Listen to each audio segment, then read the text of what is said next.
Liquor scam అని పేరు చెప్పి అందరినీ కూడా ఇబ్బంది పెట్టే కార్యక్రమం. ఈరోజు ధనంజయ రెడ్డి గారిని అరెస్ట్ చేసినారు, తర్వాత కృష్ణమోహన్ రెడ్డి గారిని అరెస్ట్ చేసినారు. ఒక రిటైర్డ్ ఐఏఎస్ ఆఫీసర్ను ఏమీ ప్రూఫ్ లేకుండా అరెస్ట్ చేయడం. రెండోది కృష్ణమోహన్ రెడ్డి గారు జగన్మోహన్ రెడ్డి దగ్గర సెక్రటరీగా అంటాడు, దేంట్లో ఇన్వాల్వ్ కాడు. ఆయన ఒక రిటైర్డ్ గవర్నమెంట్ ఆఫీసర్. ఇదే కాకుండా ఈరోజు మిథున్ రెడ్డి గారిని పిలిపించినారు. అసలు లిక్కర్ స్కామ్లో మీ దగ్గర ఏమి ఎవిడెన్స్లు ఉన్నాయి? లిక్కర్ స్కామ్ జరిగిందనే దానికి ఏమి ఎవిడెన్స్?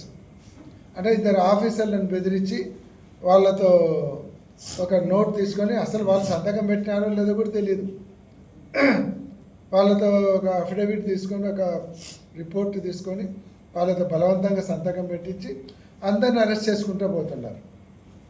ఇది అసలు అంబేద్కర్ రాజ్యాంగంగా లేదు, ఇది రెడ్ బుక్ రాజ్యాంగం స్పష్టంగా తెలుస్తుంది. ఎక్కడన్నా మీకు లిక్కర్ స్కామ్లో ఎక్కడన్నా రిసిప్ట్స్ కానీ ఎవిడెన్సెస్ కానీ అఫీషియల్ ఎవిడెన్సెస్ ఏమైనా ఉన్నాయా? పోనీ ఎక్కడన్నా అమౌంట్ దొరికిందా? ఫస్ట్ 50,000 స్కామ్ అన్నారు, 50,000 కోట్లు స్కామ్ అన్నారు, తర్వాత 30,000 కోట్లు అన్నారు, మళ్ళీ 18,000 కోట్లు అన్నారు, 3,000 కోట్లు అన్నారు, ఇప్పుడు 2,000 కోట్లు అంటున్నారు. అంటే ఆ స్థాయి నుంచి ఈ స్థాయికి ఎందుకు వస్తుంది? ఎక్కడ మీరు ఫాలో అవుతున్నారు ప్రొసీజర్? అసలు ఎవిడెన్స్ ఏముంది మీ దగ్గర? తీసుకొని వచ్చింది కాకుండా అందరినీ లోపల పెట్టేసి ఇంకొకరు రావాలని యాడ్ చేసుకుంటా ఆఖరికి జగన్మోహన్ రెడ్డి గారి పేరు ఏదో రకంగా తీసుకొని రావాలి అనేటువంటి ఆలోచన తప్ప వేరేది లేదు.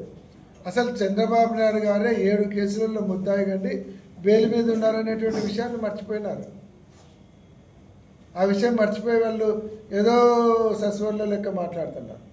ఈరోజు కూడా వీళ్ళందరినీ నేరస్తుల్లాగా మీరు పరిగణిస్తున్నారు. కానీ నేరం ఆరోపించిన వాళ్ళు మాత్రమే, వాళ్ళ మీద నేరం రుజువు కాలేదు. ఇది గమనించాలి. అంతేగాని ఒక టిప్పర్ డ్రైవర్ దొరికితే వాడిని పట్టుకునే ఒక రిపోర్ట్ రాసేది, వంత సంతకం పెట్టించుకునేది శాండ్ స్కామ్ అనేది. ఒక లారీ డ్రైవర్ని పట్టుకొని వచ్చుకునేది, దీంట్లో లిక్కర్ ట్రాన్స్పోర్ట్ చేశారని లిక్కర్ స్కామ్ అనేది. దాంట్లో అందరి పేర్లు తీసుకోవచ్చు. అసలు మిథున్ రెడ్డి గారు పార్లమెంట్ సభ్యులు, ఆయనకి ఇక్కడ అఫీషియల్గా ఎక్కడన్నా కనెక్షన్ ఉందా? ఆయన ఆఫీస్లో కానీ ఎక్కడైనా మీటింగులు జరిగినాయా? ఎవిడెన్స్లు ఉన్నాయా? ఏం లేకుండా అనవసరంగా మీ ఇష్టం వచ్చినట్టు మీరే స్క్రిప్ట్ తయారు చేసుకుంటారు, మీరే డైరెక్షన్, మీరే యాక్షను, మీరే స్క్రిప్టు. ఒక మంచి రైటర్లు తయారైనారు పోలీస్ డిపార్ట్మెంట్లో. చంద్రబాబు నాయుడు గారి నాయకత్వంలో కొంతమంది పోలీసులు మంచి కథలు రాసే రైటర్లు తయారైనారు. ఒక స్కామ్ను ఎట్లా ఎస్టాబ్లిష్ చేయాలి, ఒక స్కామ్ పేరు చెప్తారు, వాళ్ళ పేపర్లలో ఎస్టాబ్లిష్ చేస్తారు. లిక్కర్ స్కామ్ 50,000 కోట్లు అంటారు. మళ్ళీ ఆంధ్రజ్యోతిలో నెక్స్ట్ డే వస్తుంది. మళ్ళీ దాని మీద దీనికి మెయిన్ వ్యక్తులు వేరే వాళ్ళు ఉంటారు, కుట్ర పన్నిన వ్యక్తులు వీళ్ళే 2 పేపర్లలో ఇన్వెస్టిగేషన్, వీళ్ళే రిపోర్టు, వీళ్ళే అన్ని తయారు చేసి సిఐడి వాళ్ళకి ఇస్తారు. దాన్ని వీళ్ళు ఫాలో అవుతారు. కానీ గుర్తుపెట్టుకోండి, ఇవన్నీ నిలబడవు. కోర్టు పోయినప్పుడు ఇవన్నీ నిలబడవు.